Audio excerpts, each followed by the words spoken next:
जय श्री कृष्णा भक्तों। आज आप और हम सुनेंगे षटतिला एकादशी की पौराणिक कथा। आज की षटतिला एकादशी व्रत कथा प्रारंभ करते हैं।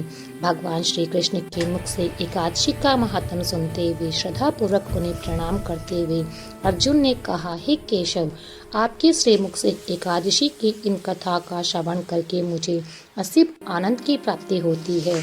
ए मधुसूदन, अब आप कृपा करके आने वाली अन्य एकादशियों का महात्म मुझे सुनाइए। ये सुनकर भगवान श्री कृष्ण ने कहा, हे अर्जुन, अब मैं माघ मास में कृष्ण पक्ष की षटतिला एकादशी की व्रत कथा तुम्हें सुनाता हूँ। तुम उसे ध्यान पूर्वक सुनो। एक बार दालभ्य ऋषि ने पुलस्त्य ऋषि से पूछा, हे ऋषि श्रेष्ठ, मनुष्य मृत्युलोक में ब्रह्म हत्या इत्यादि जघन्य पाप कर्म करते हैं, दूसरे की धन की चोरी और दूसरे की उन्नति देखकर ईर्ष्या करते हैं, द्वेष करते हैं।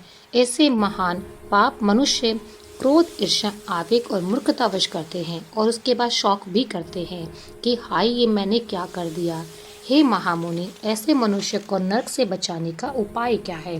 कोई ऐसा उपाय मुझे बताइए जिससे इन प्रकार के मनुष्य को नरक में जाने से बचाया जा सके, यानी उन्हें नरक की प्राप्ति ना हो। ऐसा कौन सा दान और पुण्य है जिसके प्रभाव से नरक की यातना से बचा जा सकता है? इन सभी प्रश्नों का हल आप मुझे कृपा पूर्वक बताइए। दालभ्य ऋषि की बात सुनकर ऋषि पुलस्त्य ने कहा, हे मुनि श्रेष्ठ, आपने मुझसे अत्यंत गुड प्रश्न पूछा है।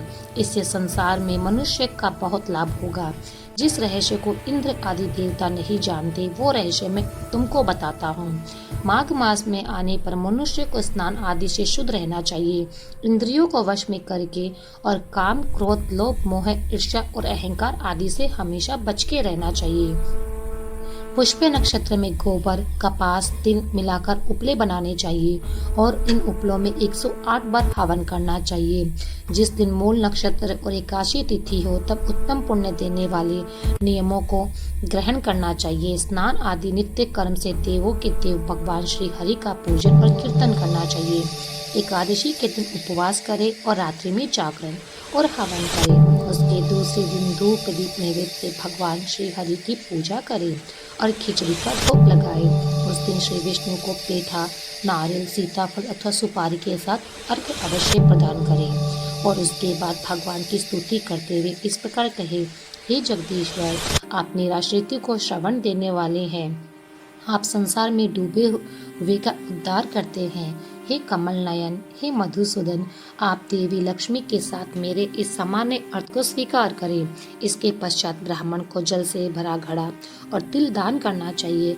अगर संभव हो तो ब्राह्मण को गाय और तिल देना चाहिए। इस प्रकार मनुष्य जितने तिलों का दान करता है वह उतने ही सहस्त्र वर्ष स्वर्ग में वास करता है। तिल से स्नान करना, तिल का उपटन लगाना, तिल का हवन करना, तिल का भोजन करना और तिल का दान करना, इस प्रकार से 6 रूपों में तिल का प्रयोग षटतिला एकादशी कहलाती है और इनसे अनेक प्रकार के पाप नष्ट हो जाते हैं। इतना कहकर पुलस्त्य ऋषि ने कहा, अब मैं एकादशी की कथा सुनाता हूँ। एक बार नारद मुनि ने भगवान श्री हरि से षटतिला एकादशी का महात्म पूछा था और तब नारद मुनि ने कहा, प्रभु, आप मेरा प्रणाम स्वीकार करें। षटतिला एकादशी के उपवास का क्या पुण्य है, उसकी कथा क्या है, कृपया मुझे बताइए। नारद मुनि की प्रार्थना सुनकर भगवान श्री हरि ने कहा, हे नारद, मैं तुम्हें प्रत्यक्ष देखा सत्य वृतांत सुनाता हूँ, कृपया ध्यान पूर्वक सुनो। बहुत समय पहले मृत्युलोक में एक ब्राह्मणी रहती थी। वह सदैव व्रत और उपवास करती। एक बार वह 1 मास तक का उपवास करती रही और उसका शरीर बहुत दुर्बल हो गया। वह अत्यंत बुद्धिमान थी, लेकिन उसने कभी भी देवताओं और ब्राह्मणों के लिए अन्न आदि का दान नहीं किया। मैंने चिंतन किया कि इस ब्राह्मणी ने उपवास आदि से अपना शरीर तो पवित्र कर लिया और इसको वैकुंठ लोक भी प्राप्त हो जाएगा, लेकिन उसने कभी अन्न दान नहीं किया। अन्न के बिना जीवन की तृप्ति होना बहुत कठिन है। ऐसा चिंतन करके मैं मृत्युलोक में गया, उस ब्राह्मणी से अन्न की भिक्षा मांगी। इस पर उस ब्राह्मणी ने कहा, हे योगी राज, आप यहाँ किस लिए पधारे हैं? मैंने कहा, मुझे भिक्षा चाहिए। इस पर उसने मुझे एक मिट्टी का पिंड दे दिया। मैं उस पिंड को लेकर स्वर्ग लौट आया। कुछ समय व्यतीत होने पर वह ब्राह्मणी शरीर त्याग कर स्वर्ग में आ गई। मिट्टी के पिंड के प्रभाव से उसे उस स्थान पर एक आम के वृक्ष सहित घर मिला। लेकिन उस घर को अन्य वस्तुओं से खाली पाया। वो घबराई हुई मेरे पास आई और कहने लगी, हे प्रभु, मैंने अनेक व्रत आदि से आपका पूजन किया था, किंतु इसके पश्चात भी मेरा घर वस्तुओं से रिक्त है। इसका क्या कारण है? तो मैंने उससे कहा, तुम अपने घर जाओ और जब देव स्त्रियां तुम्हें देखने के लिए आए तब उनसे तुम षटतिला एकादशी व्रत का महात्म और उसका विधान पूछना। जब तक वे ना बताए तब तक द्वार मत खोलना। प्रभु के ऐसे वचन सुनकर वह अपने घर गई। जब देव स्त्रियां आई तो द्वार खोलने के लिए कहने लगी, और तब उस ब्राह्मणी ने कहा, यदि आप मुझे देखने आई हैं तो पहले मुझे षटतिला एकादशी व्रत का महात्म बताइए। और तब उनमें से एक देव स्त्री ने कहा, यदि तुम्हारी यही इच्छा है तो ध्यान पूर्वक सुनो। मैं तुमसे एकादशी व्रत और उसके महात्म्य का विधान सहित कहती हूँ। जब उस देव स्त्री ने षटतिला एकादशी का महत्म सुना दिया तब उस ब्राह्मणी ने द्वार खोल दिया। देव स्त्रियों ने ब्राह्मणी को सभी स्त्रियों से भिन्न पाया। उस ब्राह्मणी ने देव स्त्रियों से कहे अनुसार षटतिला एकादशी का उपवास किया और उसके प्रभाव से उसका घर धन धान्य से भर गया। कथा का समापन करते हुए भगवान श्री कृष्ण कहते हैं, हे पार्थ, मनुष्य को अज्ञान का त्याग कर षटतिला एकादशी का उपवास करना चाहिए। इस दिन एकादशी व्रत करने वाले को जन्म जन्म की निरोगता प्राप्त हो जाती है और इस उपवास से मनुष्य के हर प्रकार के पाप नष्ट हो जाते हैं।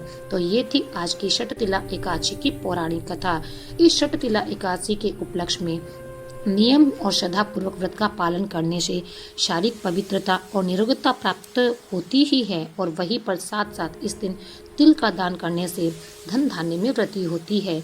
हमारे शास्त्रों में वर्णन आता है कि बिना दान किए गए कोई भी धार्मिक कार्य संपन्न नहीं होता है, और पद्य पुराण में भी ये कहा गया है कि इस कलयुग में भगवान श्री हरि की प्रसन्नता के लिए प्रत्येक मनुष्य को अपनी क्षमता के अनुसार कुछ न कुछ दान अवश्य करना चाहिए। कई बार लोगों को लगता है कि दान देने से हमारी संपत्ति कम हो जाएगी, लेकिन वास्तव में ये नियम उल्टा है। जितना अधिक दान देते हैं उतनी ही समृद्धि हमारे परिवार और जीवन में आती है। यह एक विशेष रहस्यमय नियम है जिसे बहुत कम लोग जानते हैं। आज षटतिला एकादशी के दिन विशेष रूप से तिल का दान देना चाहिए और 6 प्रकार के तिल का सेवन करना चाहिए। अधिक से अधिक हरे कृष्ण महामंत्र यानी कि हरे कृष्ण कृष्ण कृष्ण हरे हरे, हरे राम राम राम हरे हरे, इस महामंत्र का अधिक से अधिक जाप करना चाहिए।